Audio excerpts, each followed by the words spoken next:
Hi guys, Janice Vaughn. Welcome to Letting Your Light Shine.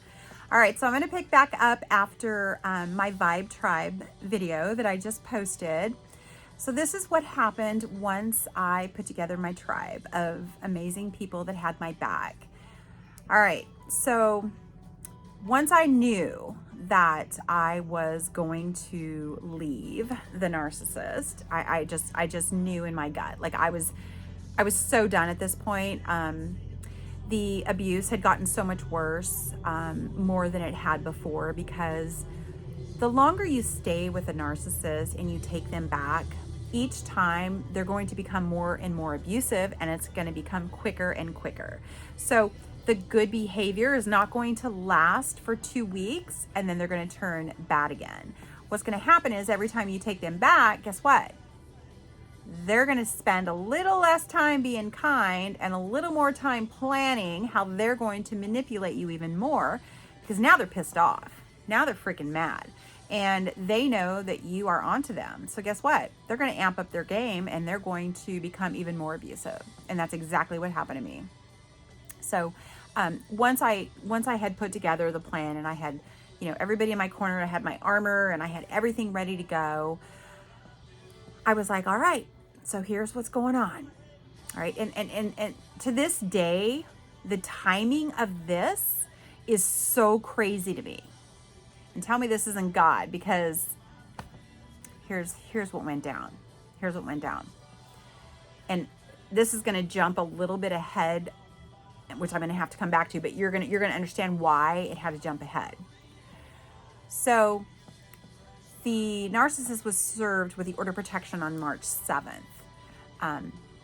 But before that day, March 1st, I went and put an earnest deposit on a home. And the day before that happened, which was February 28th, I got an email from a lady where I live now, and she was the manager. I live in a 55 plus vacation resort. Yes, I'm that old and I'm so proud of it. But here's the funny thing. They took me in at 53. Still don't know how that happened, but they did.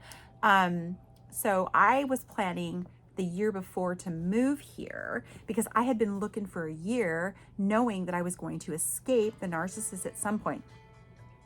So Mary calls me and she goes, Janice, she goes, I just want you to know that I have a place going up for sale tomorrow, and it's not on the market yet, but I wanted to let you know because I was just going through some old emails and I saw that you had reached out a year ago, and I was like, oh my gosh, like how did she know that, right?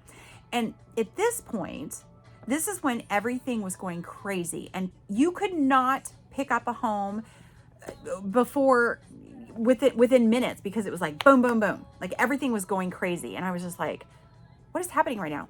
So she sends me photos and she says, this is going on tomorrow, but I wanted you to see it first so that you were aware. And so I'm like, oh my gosh, what's happening? At the same time I get this email, my girlfriend calls me and she goes, Janice, oh my gosh, because she lives in the same neighborhood. Well, she has since moved, but she went back to Ohio. But anyway, so she's in the same neighborhood, and she goes, oh my gosh, Janice, holy crap. Oh my gosh, did you hear that? And I said, well, how did you hear? She goes, well, I was down at the office and they told me because they knew I'm friends with you. And I was just like, wait, what is happening right now? And I still remember this day because I was taking a nap because, with a narcissist, you're drained. So I would work for a few hours, have to literally lay down and take a nap because I was so tired.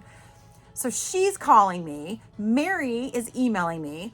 I'm half asleep or half awake at this point, and I'm looking and I'm like, where's my glasses? I can't see. And I'm looking at the property and I'm like, oh my gosh, this is perfect. This is freaking perfect. Okay. It's a little older. It's from like 1989. It's a little bit, I don't care. I can remodel. Okay. Which I'm still in the process of, and it looks amazing. My son-in-law is the best. And I will show you guys my home before and after. It's freaking adorable. Anyway, went on a tangent again. So I call Mary and I go, Mary, holy crap. Are you kidding me?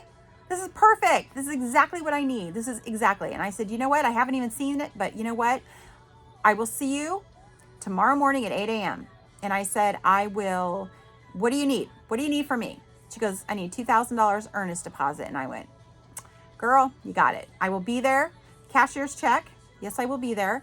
And I thought, you know what? What if something happens and it's not what I want? You know what? I'll just take the cashier's check back to the bank and redeposit it. So I went, and I remember telling the narcissist that I had an appointment, and I had to, of course, he questioned the shit out of me no matter where I went. But I didn't have an appointment, obviously. So I drove to the property, and this is so crazy. I get here and meet with Mary. We get in I don't have a golf cart yet, but get in her golf cart, and we cruise over here to my place, and there is a line of about 16 people who were ready to make an offer on this home. And we're pulling up, and Mary goes, hang on, guys. Janice has first dibs, and I think she's going to make an offer. And I remember everybody going, what? I mean, I pull up, and people are like looking in the windows. They're looking through the sliding glass door. And I'm sitting here going, I've not even seen this place, but apparently I'm going to buy it because I don't know. It's just whatever. Anyway, so I look at it, and I fell in love. I love it. I freaking love it. And I told Mary, I go, let's do it. Let's do it. Let's do it. Okay. So, I gave her the $2,000, and we go back to the office, and I do all the paperwork and sign all the papers. And there was renters here until May. Okay. They were here until May, I think the end of April. Okay. So here it was March 1st. Renters were here until the end of April. And I thought, okay, well, that's good, because where I was staying in my apartment, my lease was not up until May 23rd, okay, of last year. So I thought, well, that's good, because I have, I still have to be in my apartment and pay, so I wasn't double paying. So we set the closing date for May 1st. And I'm sitting here going, holy crap, because I had a Maui trip, or not a Maui, but a Kauai trip planned from May 3rd through May 17th. So I'm sitting here going, all right, so I'm going to sign my paperwork, close on my house on the 1st, pack my shit, go to Kauai and vacation for 2 weeks, come back and have like 6 days to move. It was so crazy. But I thought, you know what? Girl, you got this. And my Vibe tribe was right behind me. They're like, girl, you're going to do great. Just go vacation, do what you got to do. So I did just that. But here's the kicker. This is what kills me. So I had to come up with $17,000 $17,000 that I was short by May 1st. It was March 1st. I signed the documents. I said, you know what? No problem. I'm going to do it. I'm going to do it. I'm going to do it. I don't know how I'm going to do it, but I'm going to freaking do it. Okay. And I'm just like, you know what, God, this is in your hands. You're going to handle this for me, because I have no idea how I'm going to pull this off. But you know what? You're going to help me. Do you know that not only did I come up with $17,000, okay, I had $4,000 extra. And to this day, I don't know. I don't know how I did it. I don't. Do I work my ass off? Absolutely. But I must have been uber focused, totally focused on my goal. And I just prayed every day. I prayed every day, all day long. God, you know what? You're going to get me out of this. I know it. I know you are. And we're just going to do it. And I came up with the money, and I closed. And it was the most freeing freaking feeling in the world.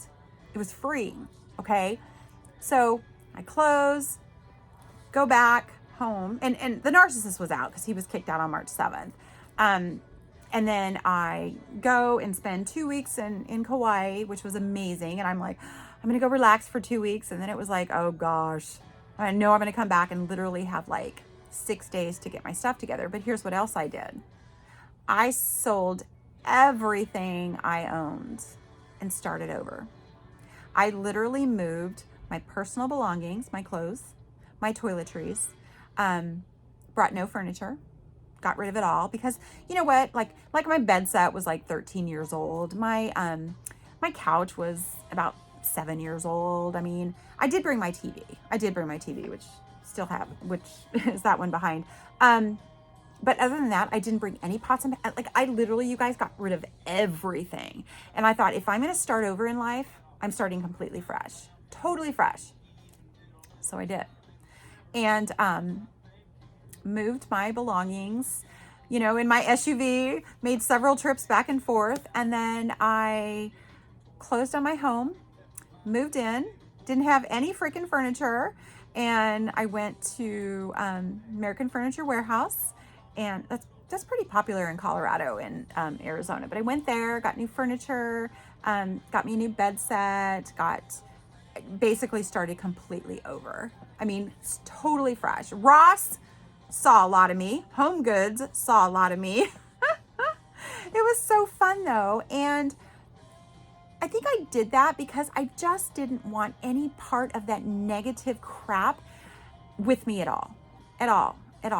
And since then, I've pretty much gotten rid of all the clothes that I had because I lost almost 100 pounds. So I had to get all new clothes anyway. And it was so freeing. And to this day, I know how I did it. So keep your faith and know that you're going to get out of this too. So I had to share that little tidbit because it was just so amazing. And I look around now and my house is remodeled. It's beautiful. I love it.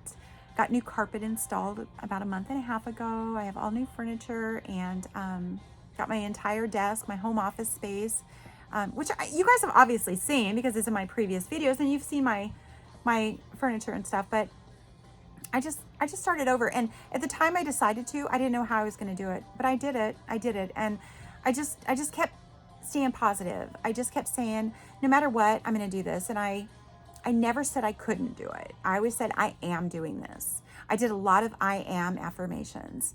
I am abundant. I am able to provide for myself. I am happy. I am healthy. I just kept saying I am all day long. And I'm just so grateful. So just know, you guys, that hopefully that inspires you a little bit to stay positive and don't think about how you're going to do it. Just know you're going to do it, okay? Because you will. Don't have self-doubt. Don't talk yourself down. And by George, do not say anything negative about yourself. Ever.